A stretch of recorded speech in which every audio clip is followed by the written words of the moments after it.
Ireland once stood among the most religious countries in Europe.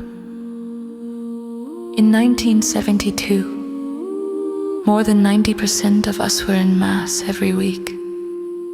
Today, in many places, it barely reaches 10. These aren't opinions.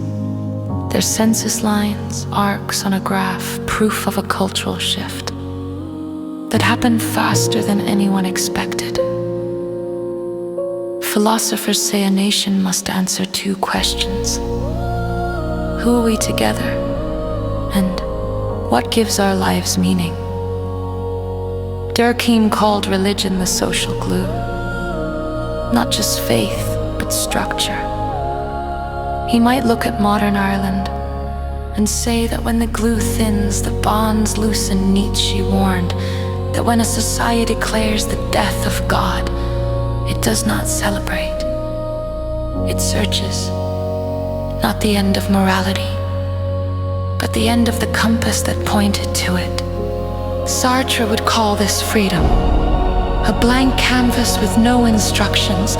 Meaning is ours to create, but the weight of creation can sit heavy on a single pair of hands, and all the wrapping ever here to ocean.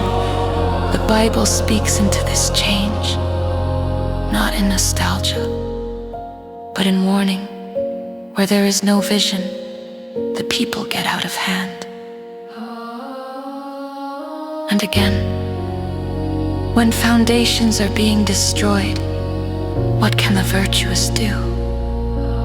Foundations don't fall in a day. They erode quietly, grain by grain, choice by choice. Ireland gained much through change. Rights expanded, voices heard, doors once locked now open.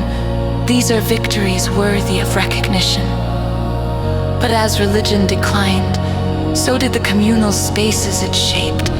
The choir rehearsals, youth groups, parish halls filled with laughter and raffles, and tea poured strong after funerals.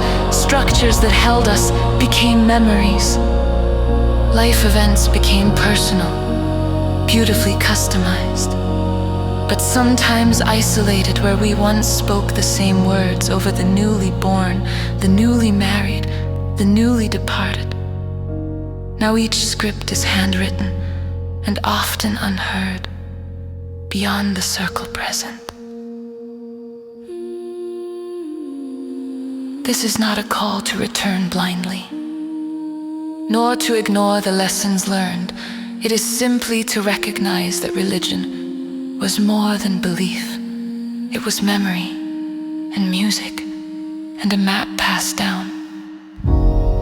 When a map is set aside, we don't merely gain freedom to take new paths. We risk losing the path that once ensured we arrived together. So the question ahead is not whether Ireland should go back.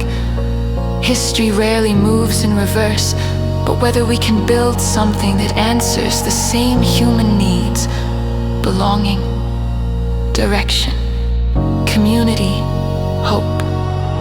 Because the space where religion once lived is still here, not empty, but waiting. And the task now is to ask, what will fill that space? And will it bring us together, or leave us standing alone in the crowd?